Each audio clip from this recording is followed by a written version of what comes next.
seen or ever could see. So it's difficult for me to give up a God who's expressed his love in such extreme terms for a concept of God that is less loving.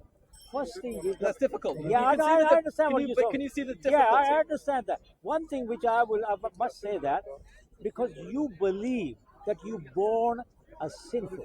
Yeah, yes, that's the problem. If yes, the main problem is this because when they say you born sinless, but if you believe the guy died on a cross for your sin be forgiven. It's very easy. But going to it's not easy for God. No. Look at that. What are you thinking about Muslims? You know, they all their life they follow the Quran the way they can, try to understand and follow the Quran the way our Prophet he preached and practiced, and that's the way. And that's not easy. 5 times pray 5 times. Give him money. Well, I would go further than that. I would say that. I mean, I'm not sure to what extent Muslims recognize the Old Testament law, but I would say it's part of the law. Part of the point of the, not the only point, but part of the point of the law of the Bible is to show that you cannot keep the law. So, just go back to Jesus' summary: to love the Lord your God with all your heart, mind, strength, and soul, and to love your neighbour as yourself. Nobody does that. Nobody does that perfectly. Nobody. I think if you're honest, you would say, you can't even you can't do that for a week. You can't do that for a day. You can't do that for an hour. So part of the point of the law is to show that you can't keep the law. No filming, please. You are saying law is made broken. No, I'm not saying it's there to be the law broken. No, I'm saying the law is there to be kept, but it can never be kept in this life perfectly because of our sinful nature and because of the perfection of God, because of the scale of the law is unreachable. No, it's reachable. I'm here. My name's Idriss. Hi. Yeah. Hi there. Sorry to interject. You talked about what you just last said about love. Yes. And I think you quoted something from the Bible. Could you kind of repeat that? Yes. So the point I was making is that the Christian understanding of the God of the Bible is that the God of the Bible is both the supremely just God of all time, but also the supremely loving God of all time. So, forgive me if I quote Jordan Peterson, but Jordan Peterson himself, although he wouldn't call himself a Christian, would recognize that the cross of Christ is archetypal, and by which he means it's a limit story. You can't conceive of a greater expression of both love and justice that the world has ever seen. So let me explain a little bit.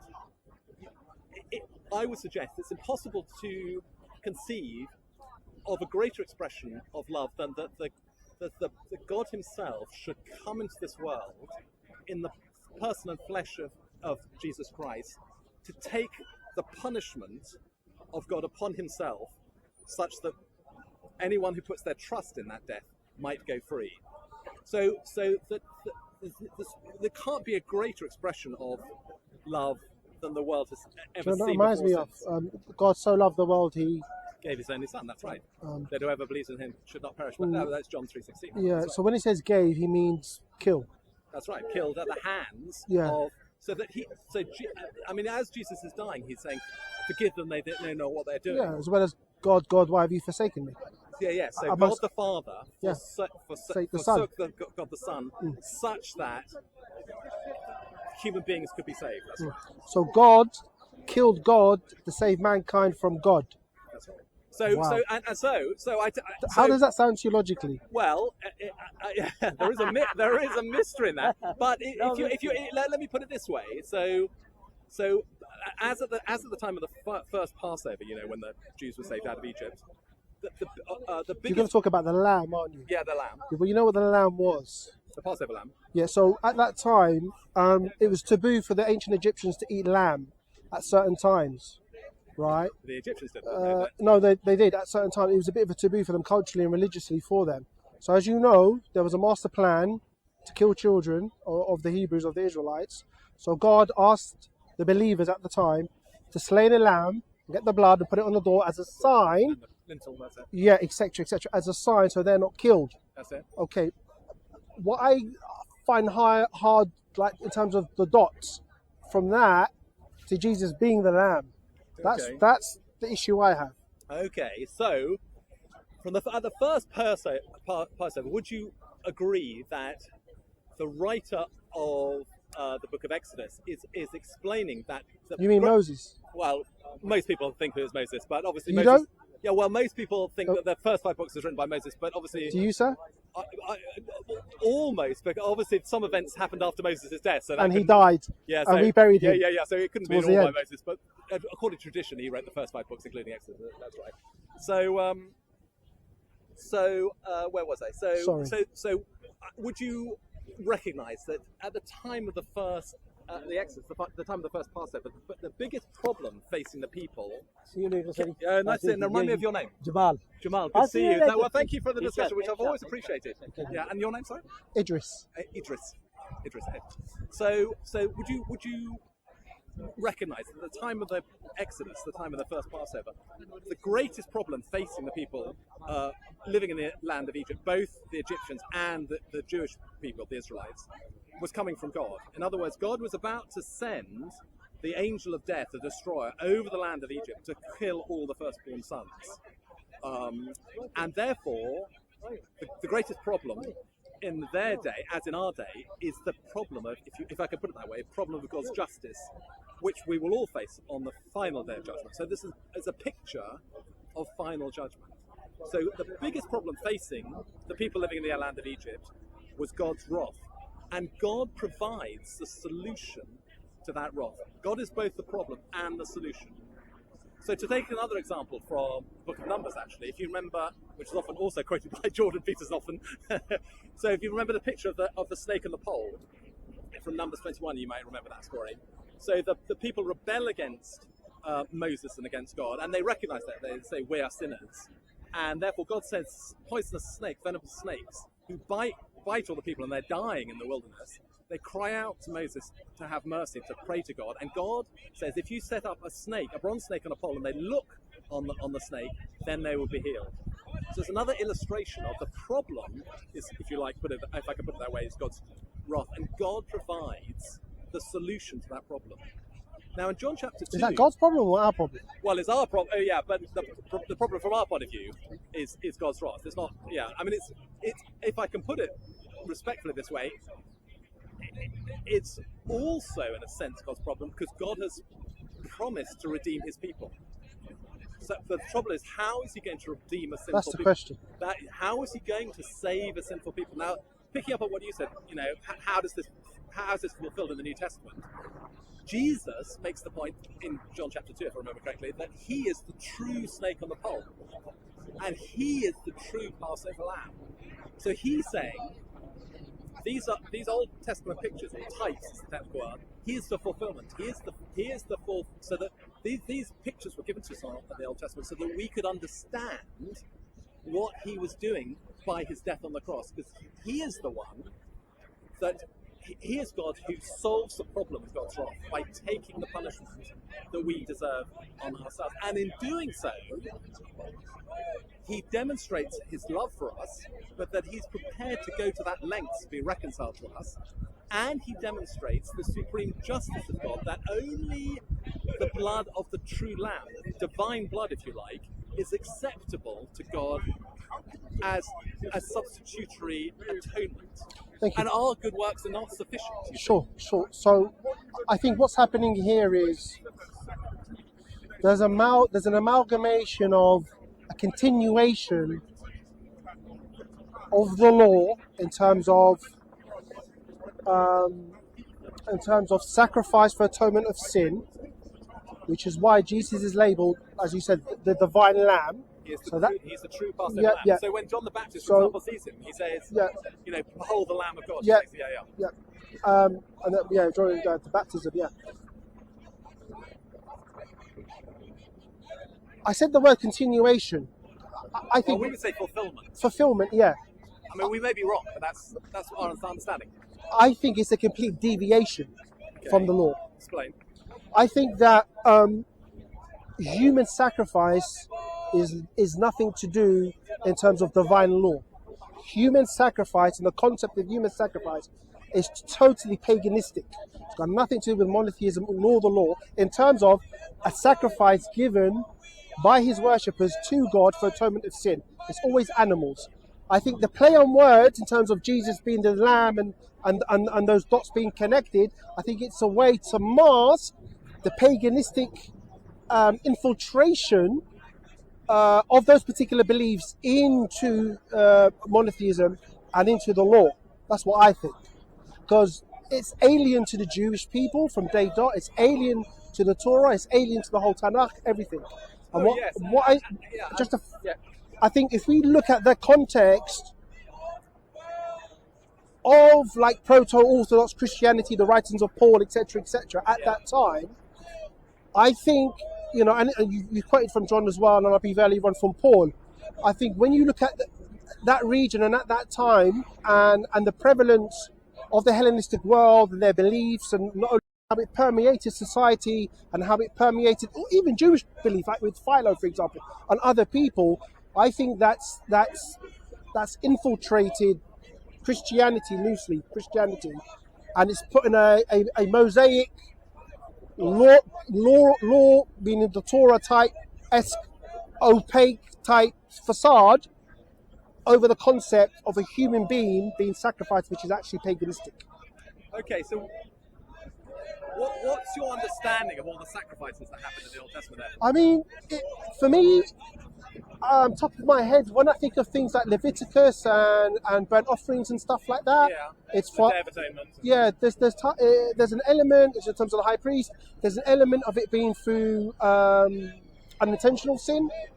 I believe there are aspects potentially, I think, in Numbers where it does talk about for sin, which is the opposite to unintentional. Intentional. Sorry, using my words. Yeah. I think the conundrum. I think the conundrum, as you know, the Jewish people had is after the destruction of the Second Temple, no more burnt offerings. So then they moved over to Rabbinic Judaism. And what can we do differently? And I think that's when, if you look at the timeline, I think the Jewish revolt was about 63 Common Era up to about top of my head. No, I think it was either late 60s or late. Early 60s or late 60s. Well, the temple Yeah. was quite 70, yeah. So, but it began a bit, within the decade prior. Yeah. So I think that coincides with, because at that time, very quickly, Christians were still going into synagogues and praying and worshipping. And then the expulsion happened at that time. And I think he was thrown out of synagogue.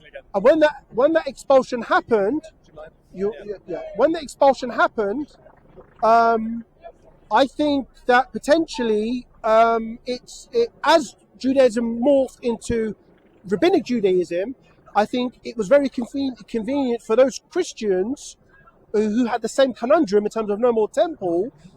Well, there was one last offering, Jesus the Lamb, and then in turn we're freed of it. However, I think when you quoted to the uncle about the law and how, Paul talks about, I think he gives an analogy of the wife and the husband in terms of divorce and how the law is no longer required, etc.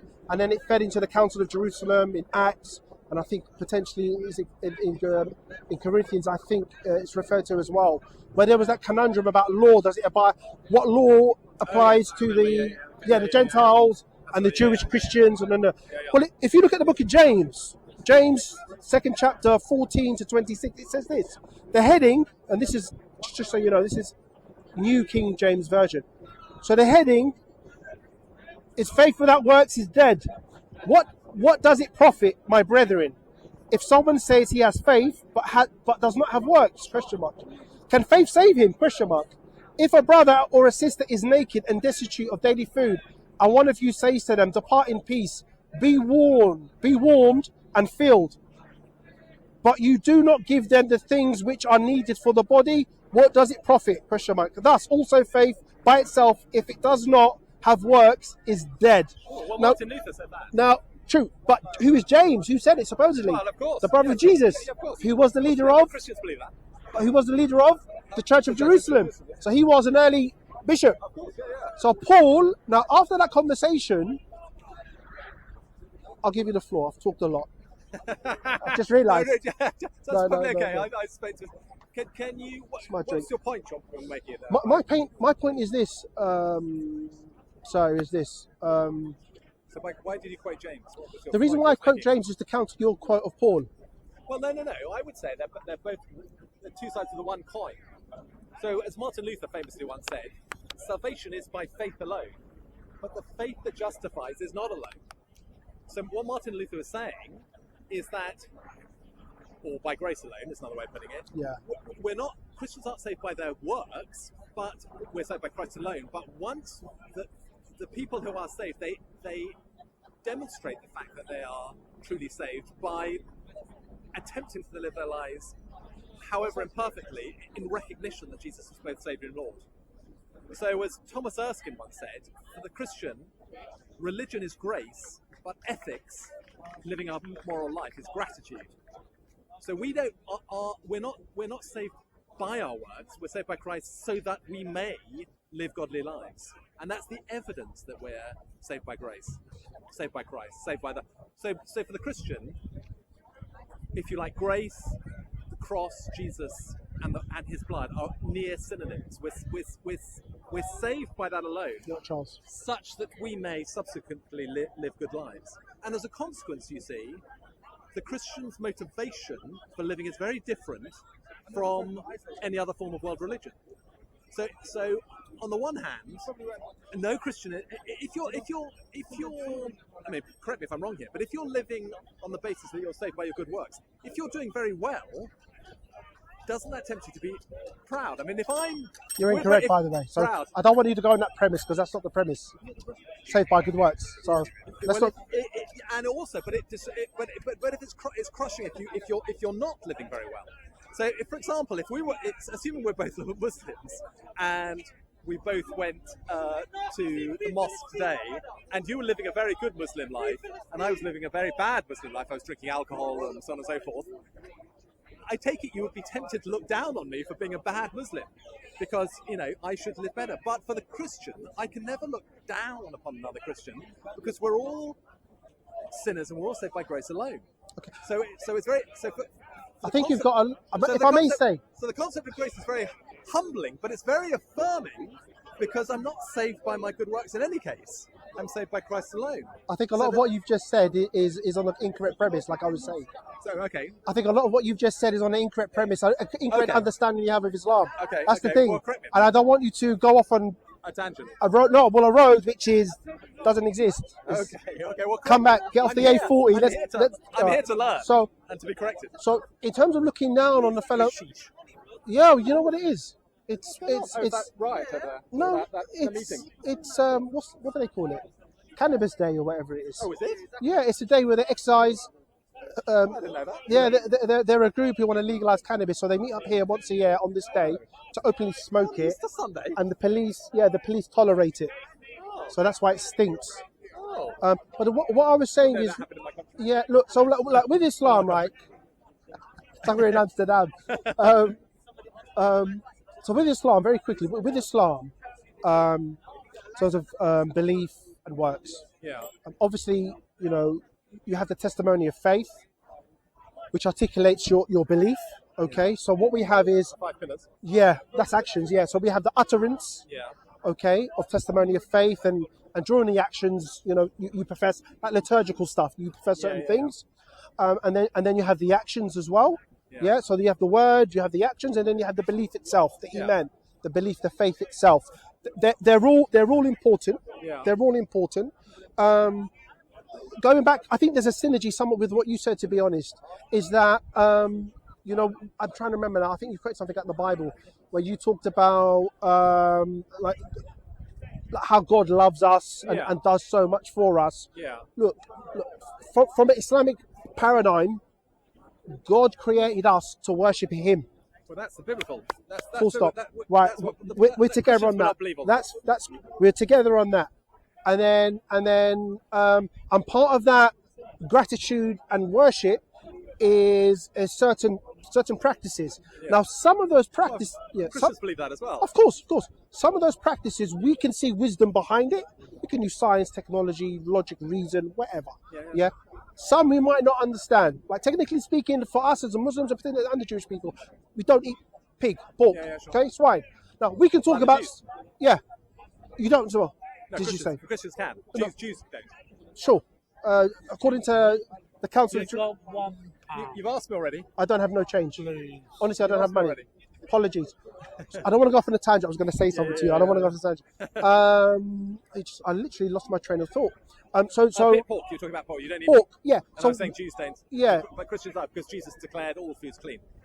Okay, cool. So we can talk about, certain worms and what working its way up to the brain, and if you undercook it, it can give you salmonella or whatever. Sure. So we can talk about those things, but fundamentally, there's a wisdom behind it we don't understand. Okay, so once you get to that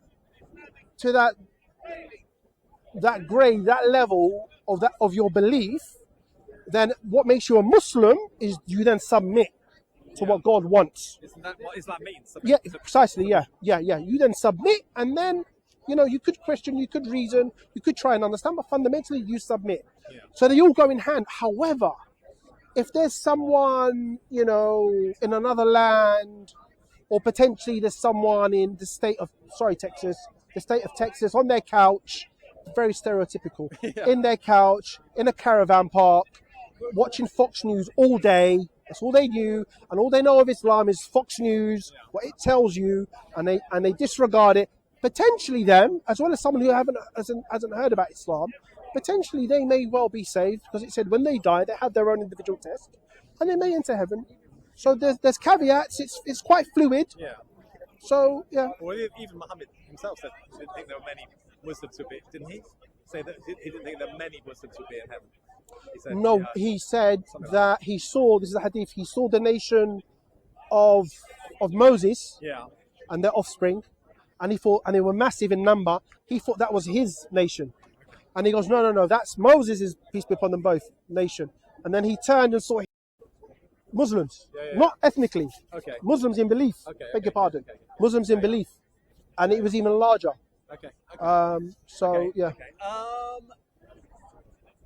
Can I go back a point? Can I loop back? Of course. How do you know, or may I put it this way, how do you know that Allah loves you? How do I know that Allah loves me? Yes. It says in the Quran, clear cut, that every Muslim will enter heaven. Clear cut. Okay. Every Muslim. Okay. I don't want to explain. I think you've got potentially misconception, and I think I know what you're getting at. Okay. Potentially, and correct me if I'm wrong. Every Muslim will enter heaven. The question is with some Muslims whether they enter hell first prior to entering heaven. Okay. A bit like Roman Catholic, purgatory. I don't. Well, no, you're getting burnt rather than nothing happening, like a void, or like the Jewish belief of. Again. Oh, sorry. There you go. There's my ignorance. Well, you don't have to. That's Roman Catholicism. There's nothing in the Bible about that. Yeah. So no, we believe actually hell itself. Yeah. So severe punishment with some Muslims, and then heaven. It's a bit like Roman Catholic idea of purgatory. Yeah. So now, and there are some Muslims who went into heaven straight away. Yeah. There could be times. Look, we've got hadith. Enoch, for example, and Elijah. Supposedly, that's my biblical name. Idriss is Enoch. Maybe. There's a bit of a Enoch. Yeah, Prophet Enoch. So Christians understand that Enoch went straight into heaven. Yeah. Like Elijah. He was assumed. Yeah, the Israeliyat. They never died. Yeah, we call that Israeliyat. The stories of the Jewish people or the Israelites. We don't have any potential. And I think we do have an athar, a saying of a companion that might actually. Yeah, he went straight to the fourth heaven. Enoch. That's it, Idriss. He walked with God. Yeah, and then an angel came to take his soul, and he goes, "Well, how did you know I would be here?" Yeah. Anyway, that's quite very interesting. Yeah. And Idriss means that. Your name. Potentially it's Enoch. There's a view. Yeah. There's a connection. Yeah. So. Yeah. When did Ramadan finish? A while back. One Easter day I came and Ramadan was going on at the same time. It coincided with Easter a couple of years ago, I think. But how do you Okay, so you're saying that all Muslims go to heaven, but how do you know that God loves you still? I'm not sure you've really answered that question. That God loves me. How do you know Allah loves you? So if you look at grace and entering in heaven, which is for eternity. Yeah. I mean, it's very simple. I either embrace you, like the prodigal son. Yeah. You get embraced. Yeah. Yeah, God loves you. You get embraced. You live in eternal paradise. Have what you want. Do almost what you want. Can't recreate, God forbid, the Holocaust. But, you know, you can do what you want. Enjoy life. Or you're suffering total and utter, potentially, torment for eternity. I think it's apparent. Yeah, well, it's apparent. Interesting you mentioned the prodigal son, because that comes, as you might know, in Luke 15. I know. And there are three parables when Jesus says, he puts together, and he says there's one parable. So in Luke 15, there's the shepherd looking for the lost sheep, the woman looking for the lost coin, and the father looking for the two sons, the younger son, the prodigal son, and the older son. And interestingly, the older son is the very religious son. I don't know if you remember reading that. So the older son... Was that Judah? Is that the Jews? And then there's the younger, it's a new covenant. So they think, dare I say, a bit like Muslims, they think, the older son and the Pharisees, they think they get to heaven by being good, by saying the creed. I told you it's three things. But Jesus says... You're on the road, it's going that way, I'm over here. Yeah. Stop going that way, sir. But Jesus says that is a misunderstanding of how you get to heaven. It's not what we do, it's about God coming it's about God being the shepherd looking for the sheep, not the sheep. The shepherd's not lost. There was a guy, historically in Arab oral tradition. Sorry to interrupt you. I forget his name. Arab oral tradition. He was a great host. He was like a generation or two just prior to the coming of the Prophet Muhammad, and he was known within Arabia. Sort of 400. Yeah, about that roughly, 4 or 5. Yeah, I forget his name, but he was known. I think he was only by one generation actually, because he was quizzed by his son. His son quizzed the Prophet. Yeah, sorry. So it was only by one. Anyway, he was known for lavish entertainment. Not. How can I put it? Any wanderer, any wayfarer, whatnot, he'll put it on for them, no problem. So the son embraced Islam, and then came to the Prophet and goes, "Look, my father is known, renowned through the entire of Arabia, for and feasting people and the poor and the needy as well. Not only that." Where is he going? Where does he lie? Where has he made his bed? Because Jahannam, hellfire. Because number one, he was good. He did give alms. He did do the good, like atheists do. Yeah. They give, NGOs. But without the belief, it's their reward is here if they ever get it. Meaning, what's the word? Fame, notoriety, so and so's known for this. Notoriety, I beg your pardon, thank you. Yeah, his comeuppance in terms of the afterlife is gone. And so what I'm trying to get at, again, but let's get on the same road together. Without belief and faith, your works are null and void. It all starts with the belief and faith. Aren't you making belief and faith into a work? Aren't you saying you're saved by your belief, or you're saved by your work? No. Initially, it starts with the saving initially starts with the belief. But aren't you making belief into a work, therefore? Aren't you saying to Allah, "Look, I'm a believer. Therefore, you need to have mercy on me. You need to save me because on the basis of my belief." Aren't you making belief into a work? I understand what you're saying. It's almost transactional. I understand what you're saying. You're saying it's almost transactional. I get your point. But the thing is, so even in your own belief, without believing, you're not saved. Yes, but Christians understand is that belief is a gift. But so do we. Hidayah is a gift. So do we. We're never saved by a belief. We're always saved by what the belief is in. It's not subject. That's obviously. Same here. Yeah, but even then, we can't do it without God's mercy. Yeah. So God has to reach out to us such that we may have belief. So we're not saved by. Dude, you're not Muslim. We're not saved by the work of belief or faith. We're saved by the by the grace of God who gives faith such that we may exercise it. Same here. Okay, but There's a synergy, dude. yes, but but what are you putting your trust in? Are you're trusting in your works, in God's character? When you're putting your trust? So let me use an analogy. If I may use an analogy. So say we're in this world and we because we're sinful human beings, it's as though we've fallen off a cliff and we're about to die, but God provides. How am I going to put this in a way? Do like So a let me life put it the raft Christian or way. So we would say, we've all, if you like, fallen off a cliff because we're all sinners, and God has provided a branch hanging out of the cliff such that we may be saved by the branch.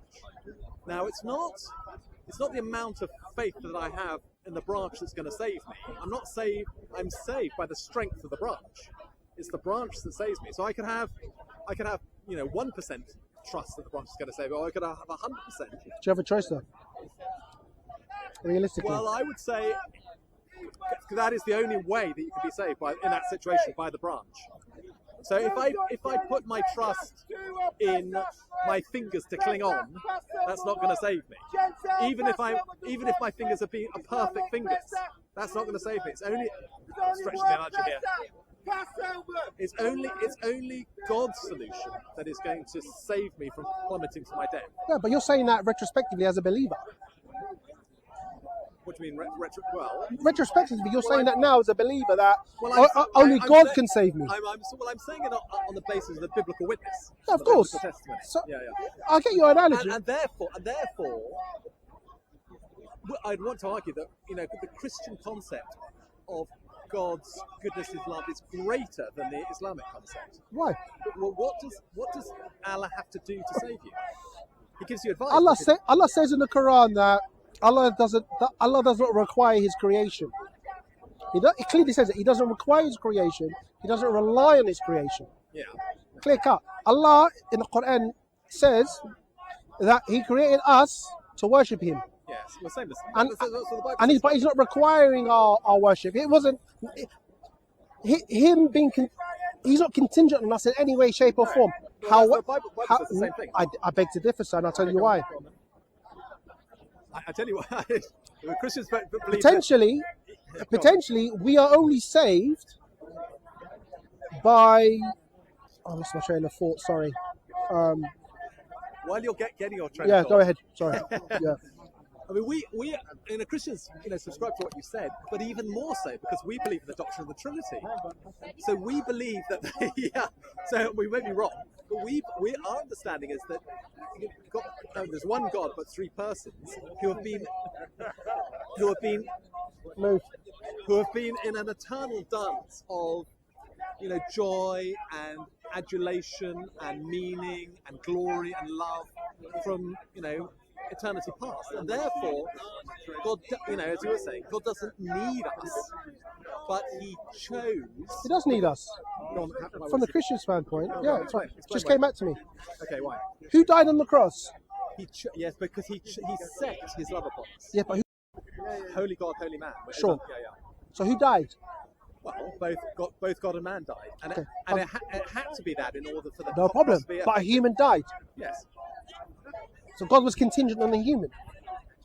Well, upon Himself as holy God. It's not just human. God was contingent on the human. Well, human and God. No The problem. divine man. But fundamentally, still contingent on the human, coupled with the divine. Yes, but God and man. Well, so partially contingent on the human. Well, it had to be in order for the sacrifice to be represented. So God was contingent. Like I said, from the Islamic standpoint, God does not require Yes, but His creation, and God created the creation to worship Him. From the Christian paradigm, as you said, we're in agreement here. God created mankind to worship Him. No problem. Okay. Yes, we agree. However, humans were contingent for humans to be saved, because Jesus, from your paradigm, partially man. Well, holy God and No holy problem. man. Yeah. Okay, we'll say from the Trinity standpoint, fully God and fully man. No problem. For argument's sake, I will agree with you. However, salvation then in turn is contingent on a human being, which means God in turn is contingent on us. whilst with the Islamic paradigm, God is free from us in that sense. Well, apart from the fact that no Muslim will go to heaven unless he embraces the 5 pillars of Islam, unless he lives in accordance with Islamic teaching. So he's reliant on that in order for... Okay. Meaning, like I said, like if we believe or not believe, when you said God created a problem, that's what I meant by that's our problem. That's not God's problem. Well, if I choose to believe, that's my problem. If I believe, that's still my problem. If I can put it, I hope reverently in this way, it is a problem for God because of the promises that God made to Abraham and the other prophets that he would one day reverse the effects of the fall. So it's, if you like, a problem that runs through the whole Testament. How is the Holy God going to save the sinful people? Do you want to come round because the camera's been moved? The camera keeps moving to catch me. Yeah. Thank you. So the problem, it appears superficially, as one reads through the Old Testament, if you didn't know anything about the New Testament, God makes these unilateral promises to Abraham and to Isaac and to Jacob and so forth to save his people. But the problem is, how is a perfectly holy God going to save a sinful people? So that you say that there's a conundrum or something. It appears to be a conundrum. Seek forgiveness, you are forgiven. Yes, but Tawbah. God, please forgive me. Yes, but and that's throughout the Bible. That's throughout the Bible. Yes, but as the New Testament, as the New Testament writers make the point, how can the sacrifice of an animal ever be sufficient? How can the sacrifice of a lamb or a goat or so forth take the person? That just shows intention. The sacrifice is just an intention. It is the intention. The lamb is flesh and blood like me and you. But it's no more intentional sin. I said that, Leviticus. The problem that the New Testament writers recognize is that how can a lamb or a goat ever take the place of you or me?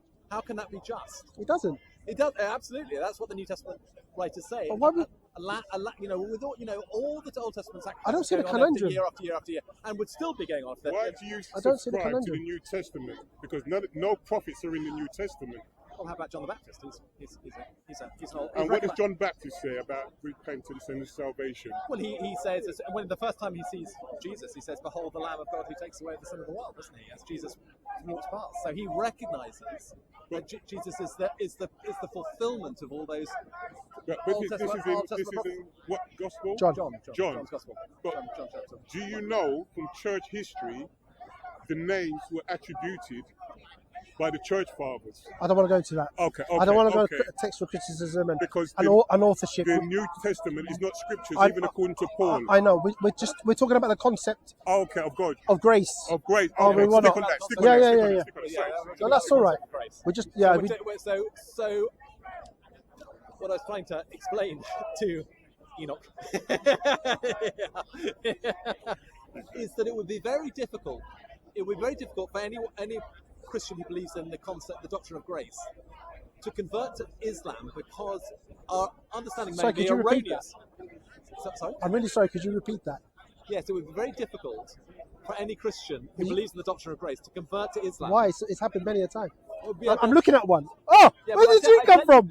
I tell you why. Why is it? Well, I tell you why. Because... Dude, sir, I'm really sorry. But when Islam entered the Levant, it was majority Christian. When Islam entered North Africa and especially Spain, eventually, when it entered Egypt, yes, it was majority Christian. Yes, but the seats of it. Yeah, but that was conversion by the sword. No. The seat. Can we not go? I don't want to go there. I don't want to go there. No, you're right. Don't go. Can I just carry on, please? So, if you look at the census of Christendom, Alexandria, Antioch, Jerusalem, Constantinople, Rome, they're all now Islamic nations besides Rome. So when you say I find it hard for Trinitarians to accept Islam, you're 1,000 years too late. Okay? Well, now with the Levant and with Egypt, please look at Western scholarship. Right. It took 500 to 600 years for the population to become majority Muslim. If it was by the sword, it would have happened in a generation. Yeah, okay, all right. I won't argue with that. I won't argue with that. Okay. But what I would say is that as within the Anglican Church in this country today, Yeah. I would say that the majority of churchgoers, of which I used to be one myself, didn't understand the concept of grace. So I would say that until the age of 25, I was going to church on a regular basis, and I never heard the doctrine of grace explained, even though I was going to church, certainly as a schoolboy, every day and every weekend, because no one ever explained. No one ever. So You reference Luther. Martin Luther, yeah. And I know, as a layman, right, I know within Protestantism, I can't even pronounce the word, there's a difference between... There's definitely a difference between what Roman Catholics believe and what... Oh, no, that I know. But I'm saying within the Protestants But even themselves, within the Protestants themselves, there's almost totally grace only, Yeah. totally and utterly grace only, and then others do like endorse an aspect of works. that's right. So where do you sit? That's what grace alone. Oh, I fit okay. with Martin Luther. So what am I quoting James? Well, Supposed brother of Jesus. Well, as What do you say to that? Was as Go Martin on, Luther said, go on. justification is by grace alone, but the grace that saves is not alone. So that Martin, you couldn't be more reformed, if you like, than Martin with all Luther. due So respect. to unpack that a little bit. Yeah, please. To unpack that a bit. Yeah. So he's saying there's nothing we contribute to our own salvation. It is by grace alone, and therefore that makes God, the God of the Bible, the supremely sovereign God, because he's not relying on our good works, and he's making the God supremely just, because, if you like, because his holiness is so infinite, he couldn't accept our so-called good works because they're so tainted by sin. So it's like you're saying, regardless, it always ends with grace. It begins and ends with grace. Yeah, that's right. it's- yeah, like- but the fruit of grace is good works. Yeah, I get your point. So if you like, it's if I can put it again reverently, if heaven is a golf club, Okay. the entrance is free, but the annual subscription is your whole life. In other words, you can't get into the golf club is so exclusive. There's nothing that you contribute to the entry fee because it's beyond our reach. But once you're there, it calls you upon your whole life. And that's because, as with the people of Israel, let's take the picture of salvation by grace you get at the time of, go back to the Exodus and the time of the Passover. When the Israelites are saved, do they have the law? No, they're not given the law until they get into Sinai. So they're saved by the blood alone. But once when God comes to dwell with them, the Shekinah glory comes to dwell on the tabernacle in the desert, then God says, because you are my chosen people, you can't be murdering one another anymore. You can't be committing adultery. You can't be lying and thieving for one another. He then gives them the law so that they can be a holy people. So they're not saved by keeping the law. God doesn't say, if you keep the law, then I will save you. He saves them by the blood, such that they can subsequently keep the law. And it's the same as the truth of the Christian. We're saved by the true blood of the true Lamb, such that we may attempt to keep the law. And we want to keep the law. Our motivation to keep the law is twofold. First, we recognise Jesus as Lord. He knows what's best for our lives. And secondly, out of loving gratitude that it wasn't the blood of a lamb that saved it, it's his blood that saved us. So we're Whose blood? Jesus'. Jesus' blood, and because he is the So it's true- not free. Well, it's not free to God. It's not free to God. Thank you. We were ransomed by that. So who got paid? God the Father got paid by God the I've Son. said that. God killed God But- to save mankind Save mankind. from God. That's right. Yeah, that's right. Yeah. But when I say God killed God, yes, like I said, he also killed the man Jesus, that's a right. human. Yes. So God being showing his grace upon the believers, yes. it was a human, be it fully man, Holy fully human, God, holy- a holy God, yeah. human's death was required. So therefore, he's contingent upon a human. Yes. No. It's not free. Well, no, it isn't. It is not. It's not free. It's free for us, but not for him. Yeah, but fundamentally, you're human, though. Yes, but it only God as well as head of human. Yeah, You can't but still, disentangle the two. But I tell you what, you can. You're Protestant. You can. It's the, honestly, it's the Catholic. Honestly, it's the Catholics and the Eastern Orthodox that cannot. No, that cannot differentiate between the divine and the human Jesus. That is totally utter sacrilege, and they'll be booted out. But you, as a Protestant, you can. You know this, don't you?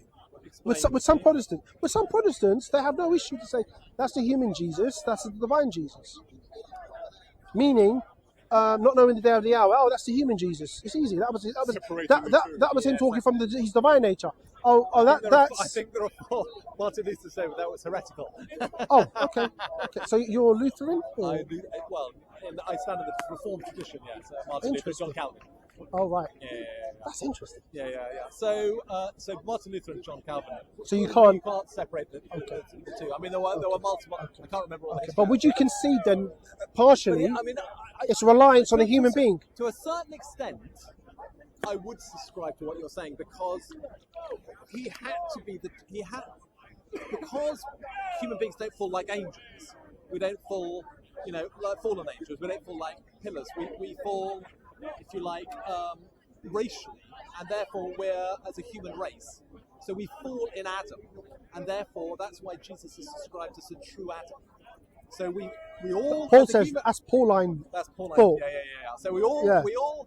The new Adam. Yeah, that's very good. Yeah. So in a sense, he had to be a truly human representative. He had to be the true Adam in order to be our true representative. But at the same time, he had to be holy God because much as I've got to like you in our chat, I couldn't say to God, I'd like to die for Idriss or Enoch because I'm the sinner myself.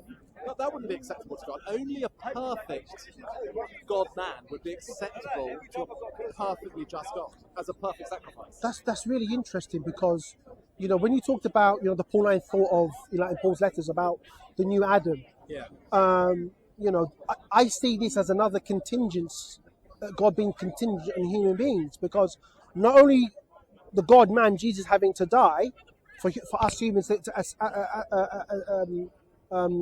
to receive grace, but with the concept of the new Adam, that in turn, retrospectively, that linches onto inherited sin. Okay, yes, right? Great. Original sin, I beg your pardon. Original sin, which is then inherited. Yeah. But then the original sin, like you can't conceive of the death, and then it's like a pearl. I'll give you an example. You got the resurrection. Without the resurrection, you don't have the death. Without the death, you don't have the original sin, which is inherited. That's right. Yeah, well, you don't have the need for that. That's my point. That's my point. That's my point. Yeah, that's my point. So therefore, at each stage, it's all linked. It's linked, but contingent on a human being, Adam or Jesus. Yes, but and even the new Adam, like he said, the new Adam. The new Adam. So it's contingent on Adam, the old Adam, the first man, and then original sin is contingent upon Adam. That's right. Yeah, and then the new Adam. That's right. So when you said about the golf course and it being free and all that, God's grace is contingent on us human beings. Well, when God's grace should be. I modify that a bit. God is contingent on us in terms of His grace. I wouldn't say it's contingent upon. I would say it's contingent upon the God-man. But you can't change the fact that Adam is not a God man. No, Adam. And it begins with Adam, and Adam is a man. Yeah. So therefore, it's contingent on a human being. Well, it is. Well, you said it's a pearl, and it's all connected. But if you mean if Adam had never sinned, that we wouldn't need the cross, then yes, that's right. Yeah, so it's not free. With all due respect, sir, God's, for what you're telling me, just the land. With all due respect, from what you're telling me, that is God's grace and God's master plan and His grace for human beings, for us to be saved and to enter heaven, and all of that. It's contingent on a human being. Whilst the Quranic Islamic narrative is that God created human beings to worship God, but God is not contingent on the human, whether they believe or not. It doesn't affect God in any way. Whilst with your understanding, your understanding within the sphere of Christianity that you believe in, or the sect or whatever, it's contingent on a man, Adam. And without that man, there is no salvation. Well, Do you get my point? it's only contingent upon that man's sin. But on the man himself. But you said it. You said it. So you said if he did not sin, Yes. and it wasn't. There wouldn't have been no need for salvation. There you go. So it's contingent. Does God sin? No, yeah, but there wouldn't be the need for the cross or grace if Adam hadn't fallen. So it's contingent on a man, human being.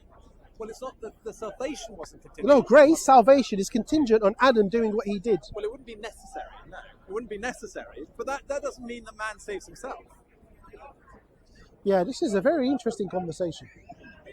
Very interesting. And I want to thank you for your patience with me. I think 'Cause I got a knack of rabbiting yeah, on. Well, you certainly have helped me with the whole. I mean, one of my questions was, in fact, who was the chap with the flag? What's his name again? We just call him Uncle. So my initial question was, what's the Islamic understanding of why the Jews attempted to put Jesus to death? Because your understanding he was substituted at the last moment. I really thought that was a snake, but can you see the string? Oh yeah. Yeah, sorry. Yeah. Why? So you want to change this topic? No, I went back to that was my original question to Uncle. Okay, sorry. Why? What's the Islamic understanding of why the Jews attempted to crucify Jesus? And he said the reason was because of they accused him of blasphemy.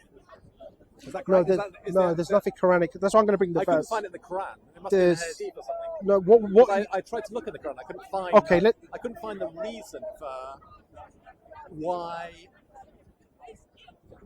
Muslims. What's their understanding of why the Jews of Jesus' day tried to have him crucified? Because the understanding is that he was substituted at the last moment, wasn't he, by somebody else? Or Is that right? There's nothing clear cut. There's an opinion on that. I'm going to be honest. So to take a step back to answer your question initially, then if you like, we can walk through it. Yeah. As to why. Yeah. What we believe, unfortunately, like with John the Baptist, that some of the Jews did kill and attempt to kill some of the prophets and messengers. Yeah. And that is just for clear and utter disobedience. Now we can talk about. What was it? What was it they thought? Yeah. So Jesus was being. Why did they think he was disobedient? You can talk about. That's what I'm saying. You can talk about power politics. Yeah. About the taxes. About the temple. Yeah, but you don't put. You could. Yeah. I mean, it's got to be something pretty severe. I mean, you don't have some attempt to crucify someone for parking on a single yellow line or. But so look, I'm going to hypothesize here. Yeah. If I was going to take your life earnings for the remainder of your life, that would be severe. That would be severe, wouldn't it?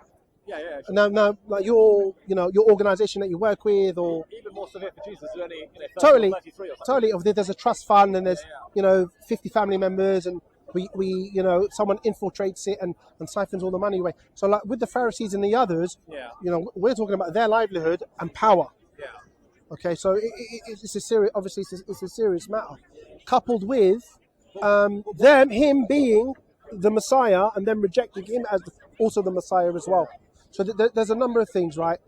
Jesus, peace be upon him, coming as a prophet and a messenger, them choosing to reject him. But what was the message that they didn't like? The message what was that undermined their power? He's a prophet. Yeah, but what was he saying? What was the content of his prophecy that they found so offensive? He has last say. So if you look in the Quran, Jesus says that he came to confirm the Torah, okay, and then he came with the Injil, okay, the gospel, okay, good news, isn't it? The good news, Evangelion, good news, okay. So the question is, when he's saying I've come to confirm the Torah, what Torah precisely? What they had? Or potential, partially an alternative. Go ahead. Yeah, so the Christian understanding is that he came to fulfill the Old Testament law, of which the Ten Commandments lie at the heart. So that's Deuteronomy 5 and Exodus 20. So what we would call the Ten Commandments and the Mosaic Law. But Christians subscribe to that. We don't. You're not talking about the 600 so laws as well, are you? Within the Pentateuch. 13 or whatever they are. Yeah. within the 5 So, books. yeah. So it's more than that. Yeah, it is more than that. So, but Okay. the Ten Commandments are the heart of it. Yeah, That's fair right. enough, but it's more than that. But Jesus, as you know, summarised the whole law by saying you must love the Lord your God with all your heart, mind, strength, and soul, and you must love your neighbour as yourself. And the teacher of the law at the time said, "You have spoken well. You have said well, teacher." So it's not that they disagreed that you should. That's not why they put him to death, because he said you should love your Lord God and that you should love your neighbour. It's nothing. That's not. That wasn't the reason for. Who would want to crucify someone for that? Look, I mean, your paradigm is that he committed blasphemy. well, that's the Christian understanding. That's my point. I'm not saying that. Okay, now what are you saying? That's what I'm saying. But What I'm saying. But what is it that was so offensive that they wanted to put him to death? So Christians' understanding is that because he claimed to be God, they couldn't accept his divinity, and that's why they put him to death. Okay. But that's the Christian understanding, and that's a good bait. I mean, that was a capital. His crime would have to be a capital offence in order for the Jews to want to have him crucified. But what was it that they considered to be a capital offence in Muslim understanding? Yeah, but it was Pilate who killed him. Oh, well, the Jews had to hand him over to Pilate because the Jews had the death penalty taken away by them by the Romans. So he was on the Roman law. Yeah, well, it had to be under both Jewish and Roman law. So that's why it had to, because if according to the Gospels, they accused him of blasphemy under the Jewish law, but obviously the Jews didn't care about, the Romans didn't care about blasphemy. They had hundreds of gods, so they were polytheistic. So why did they kill him? They killed him for sedition. Exactly. Yeah, but Overrides. but that's because they wanted, ironically, they wanted to present Jesus as a king, as a threat to Caesar. But that wouldn't. I mean, but that Jews wanted a threat to Caesar. And what did I say? So they had to. What did I say? I can't remember. I said the last word would end with Jesus. With him being a prophet and a messenger, he would override the Pharisees. And But what was it? What was it? What was it in particular that they didn't like? let me find out. Overriding. That's what I Let me want to find you. So you're asking why? I'm saying, because there were two trials. There's one before Caiaphas, the high priest, and one before Pilate. And the charge at each of the trials was different. So the charge, and it had to be to get him to be killed. So because under the Jewish law, they would want Caesar to be challenged. They didn't agree with having a pagan as being ruling Israel. And under Roman law, they didn't care about gods. They have hundreds of gods. They were polytheistic society. They didn't care about if he was claiming to be God. That would be no threat to Caesar. The only threat to Caesar would be if he claimed to be a king. I'm going to be honest with you. I love it when that happens. Right, because I can't. Not saying I was being dishonest player. I can't give you right now anything authentic from our sayings to say this is as to why they killed Jesus. I tried to. I put the question to ChatGPT, and the answer came back for the first time ever. All the time I've been, well, it's not that long, but in the months I've been using ChatGPT, they came back and said, for the first time ever, very good question. And then they didn't really know. Exactly. ChatGPT didn't really know. Yeah. Yeah. Yeah. It's amazing, isn't it? So what we can do That's is partly why I'm here, because I want No authentic practicing Muslims to tell me. right. I don't have that knowledge. Yeah. I can't. I'm not saying that I fully trust ChatGPT or any AI No, platform but or that's suite, interesting in itself. because as you know, with Christianity, they get some things wrong. No. Just the volumes of works and knowledge is crazy. Personally, that's out of my understanding. If I give you anything, which I'm prepared to give you, that would be an opinion. Okay. Well, okay. That would be an opinion. I would be interested in that opinion. No problem. I want to make that. This is official Islamic teaching. Okay. I'll give you an example. When we were talking about grace and whatnot, you quoted Luther, and then Calvin, and they or paraphrase or whatever. I subscribe to that. No problem. Line of theology. But okay, and that I appreciate. Differentiate myself from not least Roman Catholic. No, that's fine. But I appreciate that because that's your that's your. And I mean that's why my conviction. Cool. Yeah. And that's the authority you're gonna go to. Yes. I mean, all right. Obviously that could be trumped by the Bible, but It's not a problem. Yeah, and then the Bible itself. Okay. Yeah.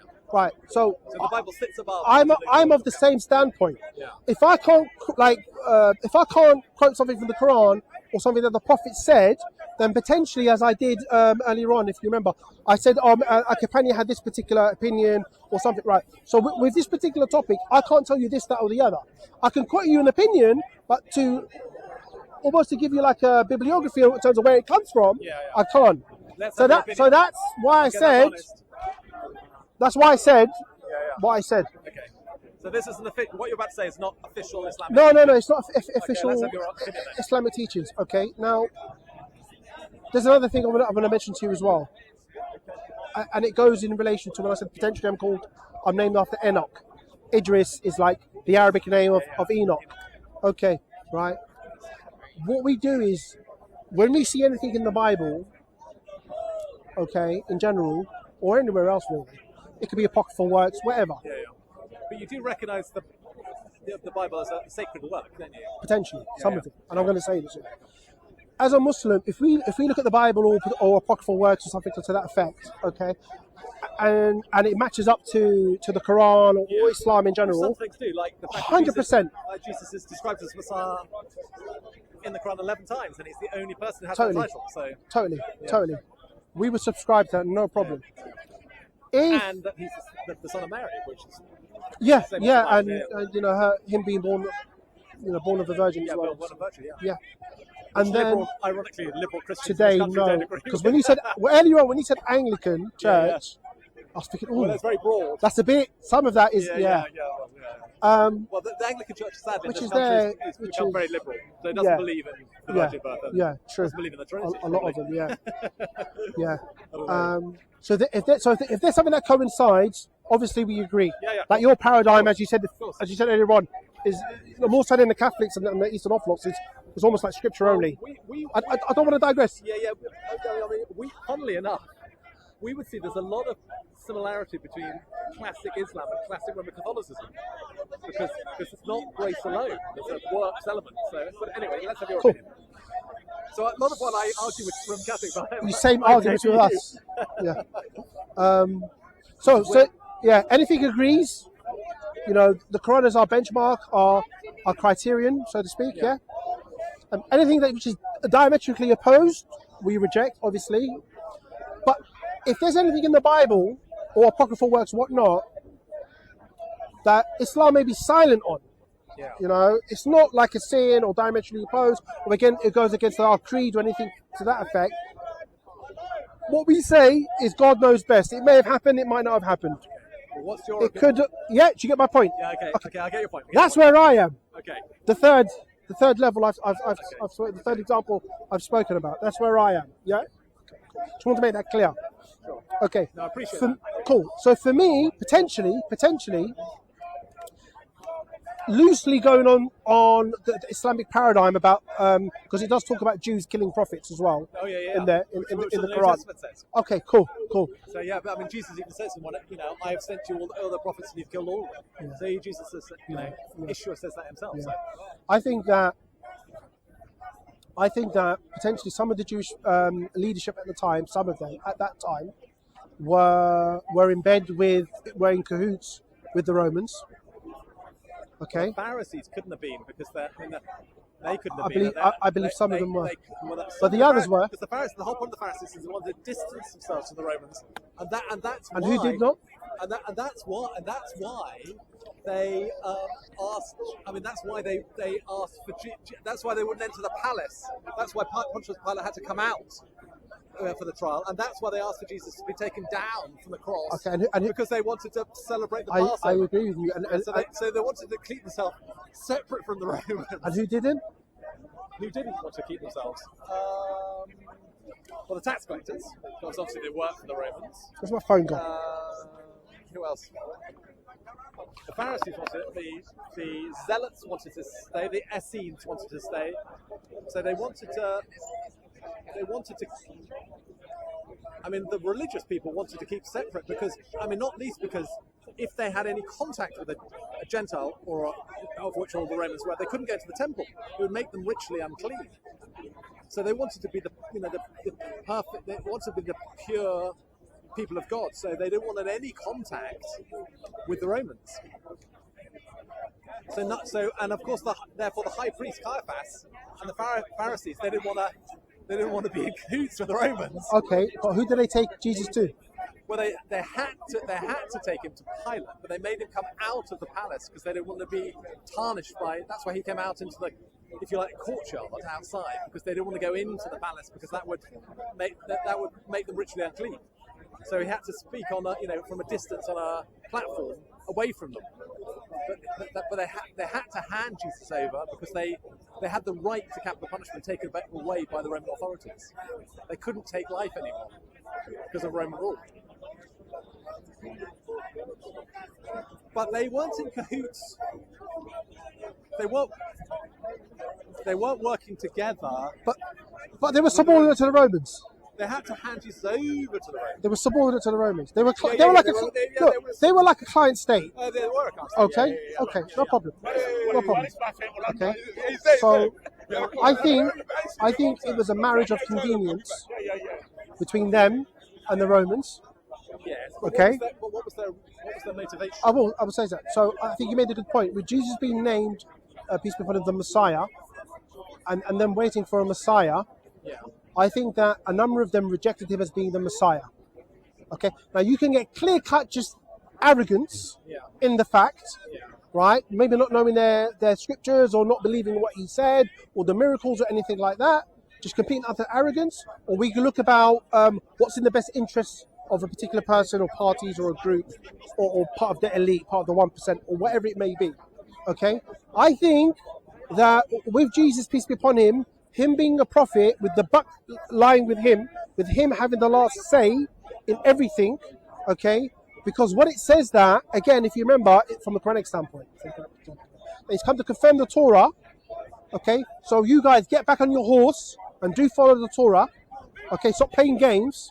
And I've come with the Injil, okay? And from the Islamic paradigm, some of the Injil abrogates portions of the Torah. I can't recall top of my head, I'll be honest with you. It clearly states abrogation as well. Okay.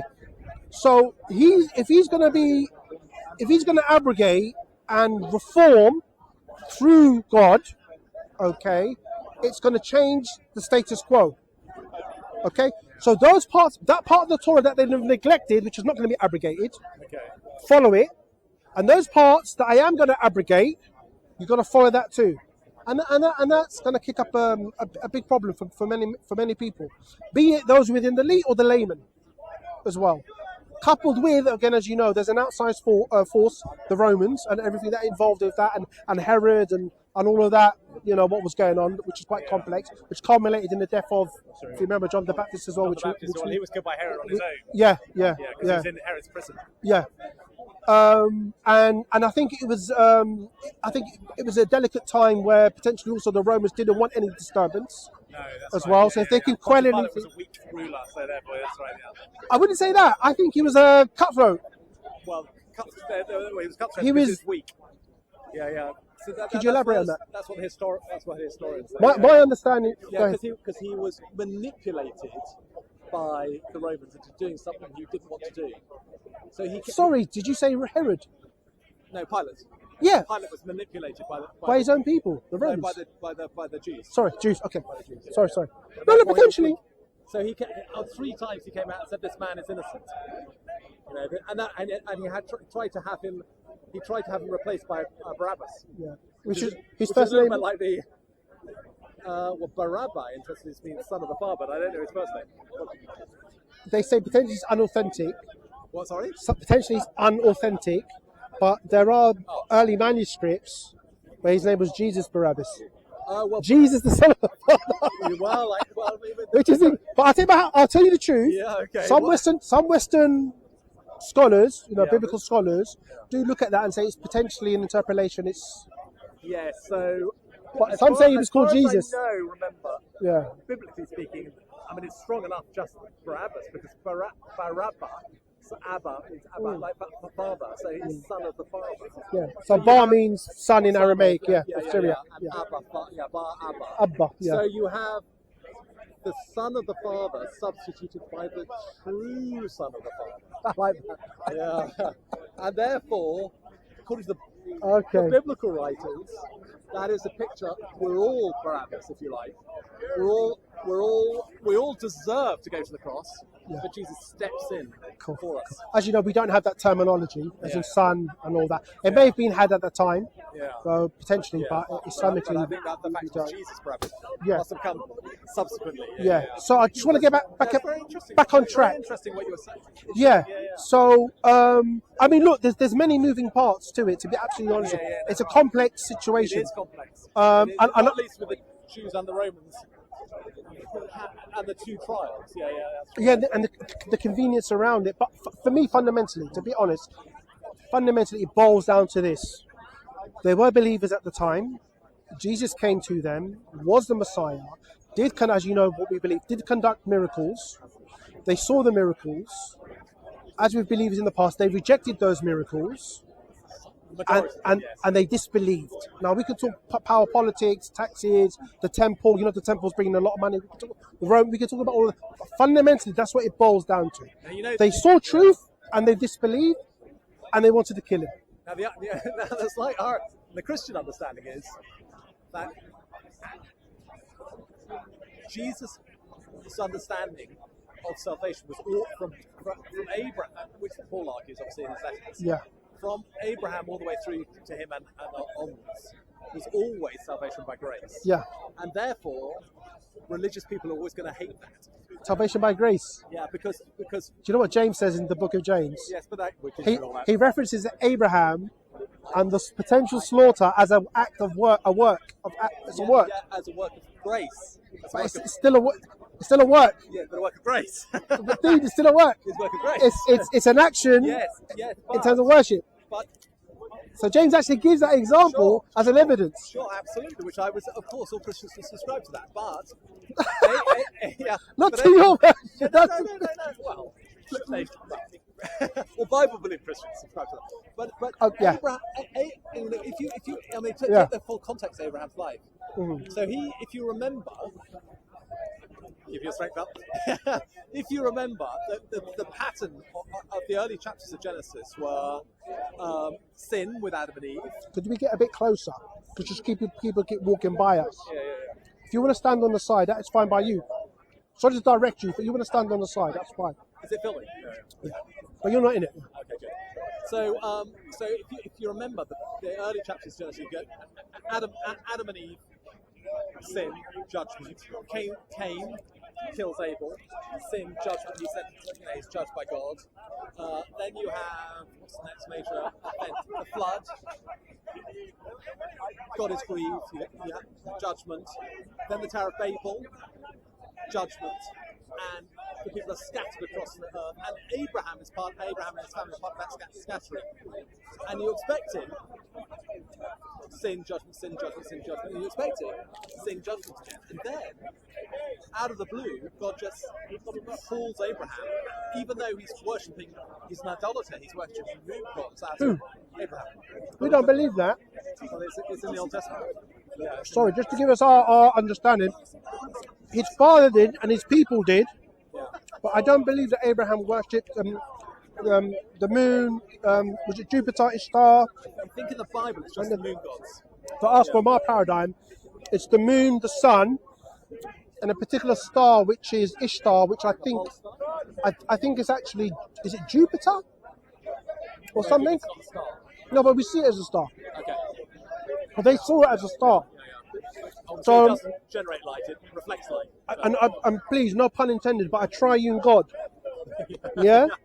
And if you look, and with archaeological evidence, I don't want to go into this because I know you can, like, biblical archaeological evidence obviously exists as well. But if you look at archaeological evidence in Mesopotamia at that time, there's cuneiform writings and imagery by name of those three so-called deities as well. But we both agree, therefore, that Abraham's family Yes, at least. is pagan. At least. And our understanding is that Abraham was as well. Okay. And God just calls him out of Ur of the Chaldeans, and if you like, sets his covenant love and makes the covenant with him at enormous cost to himself. Abraham. So No, Norwood's cost to God. What is it a cost? Well, I explain why. Dude, go on, go on. I know, so in Genesis 17, Genesis 17, I think, Genesis 17. I'm not sure if this is Muslims recognise this or not. Sure, yeah. But God enacts a covenant with Abraham. Yeah. So, as you know, sort of covenant is sort of With like Isaac. a marriage covenant in this country, sort of contractual agreement.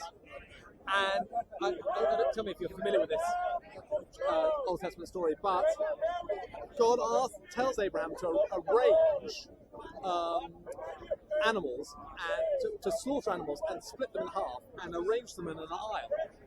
Do you recognise this story? And what would normally happen, so that in the ancient world, the way you would form a contract is not by a written document like we would do today. So if I got a builder in, we'd say, I need you to redo my roof in this time at this cost with these type of tiles, and we'd both sign a contract for a price. Yeah. The way to write it. But the ancient world, which was so literary, they would come to a verbal agreement, and then they would arrange an aisle of animals cut in half, and both parties would walk down the middle of this aisle.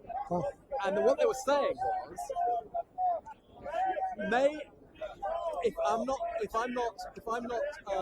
don't keep this covenant, if I don't, may it be to me as happened to these. May I be split in two? That's very expensive. It is expensive, yeah. Because let alone vellum, but killing animals was a lot. Yeah, very expensive. It was expensive. No, we don't. Abraham did this, but the amazing thing is that Abraham doesn't walk down the aisle. Only God, in the form of a sort of shadow. Yes, like a lightning bolt, a still lightning bolt goes down the aisle. So God is saying, may I be cut in two unless I fulfill my contractual. And the amazing thing was, and Abraham would have been as surprised as any reader would be, even though he's the junior partner and he's dealing with God himself, he doesn't have to walk down the. Was Abraham a believer at this time?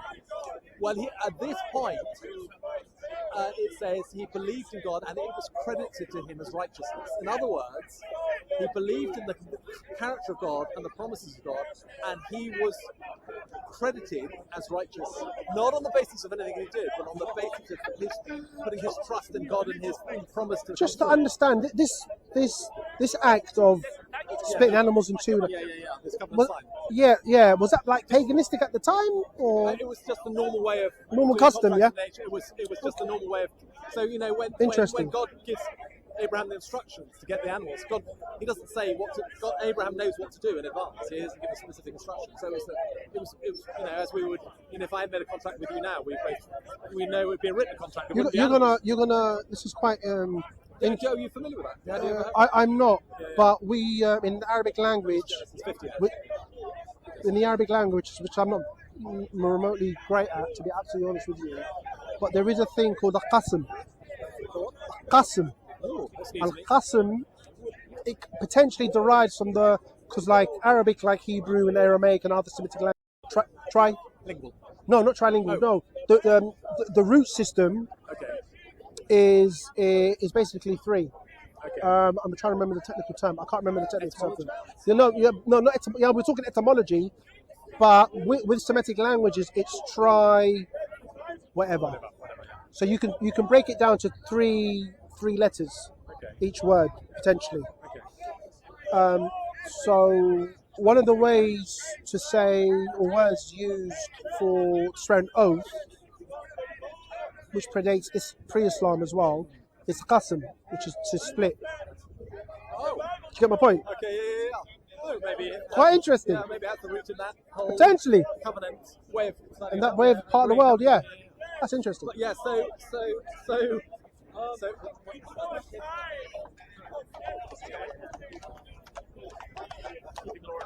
Oh my gosh, massive. Yeah. Make way. Sorry, you were making a point. Yeah. Careful where you walk. So Jesus. Press some onions. Jesus. Yeah. I mean, we Christians would say Jesus, therefore,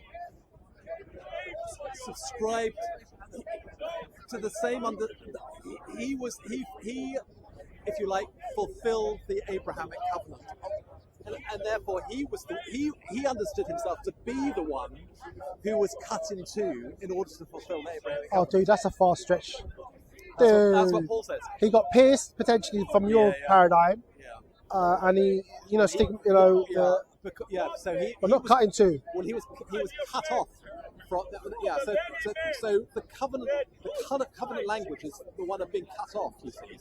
So if you're saying, "May I be cut off if I don't fulfil the covenant," and that was what was so offensive to the Pharisees, because the Pharisees didn't believe in salvation by grace; they believed in salvation by works. That's the New Testament understanding. So that's why we Christians. That's what we are. I mean, okay, you're smiling. That's far-fetched. I'll be honest. Well, yeah, but that's what Paul says. Look, look, I'm hearing you out, and I'll try and connect dots, but So that is very. He was the one, and that's the language of Isaiah, for example, like Isaiah 53, Yeah. of the suffering servant. Okay. He was cut off from the land of the living, for the sake of for the transgression of my people. And that's why Isaiah 53 to this day is never read in any synagogue, even though the Jewish people recognize the whole of the Old Testament scriptures, unlike Muslims. All I gotta say is they won't read no Isaiah problem. 53 in any synagogue. Just listen to Rabbi Tovia Singer. You're familiar with. Oh, is it Jewish? Yeah, so he's a rabbi. Okay. Tovia, Tovia, whoever's watching. Singer, yeah, Singer. He is a rabbi. And he talks about this in depth. With all due respect, he talks about Paul misquoting. Not only in terms of meaning, but literally misquoting the verses themselves with certain wordage. It is true that the New Testament writers reword things, but we Christians say they're at liberty to do so because they're inspired by the Holy Spirit. Yeah. Yeah. And also because Jesus appointed them to be apostles, and he promised they would have a special dispensation such that they could rework the Old Testament. So you may think that's a bit far-fetched. It is. Yeah. You may think Did I answer your question about you did. As to why somewhat? You did. Yeah, you did. So I couldn't be a better help, to be honest. I thought that was interesting. Yeah. Right. I'm exhausted now. Likewise. Thank you so much. Yeah. Pleasure. No, that was interesting. I appreciate that. Thank you for your time. You See you too. in a year. Bye-bye.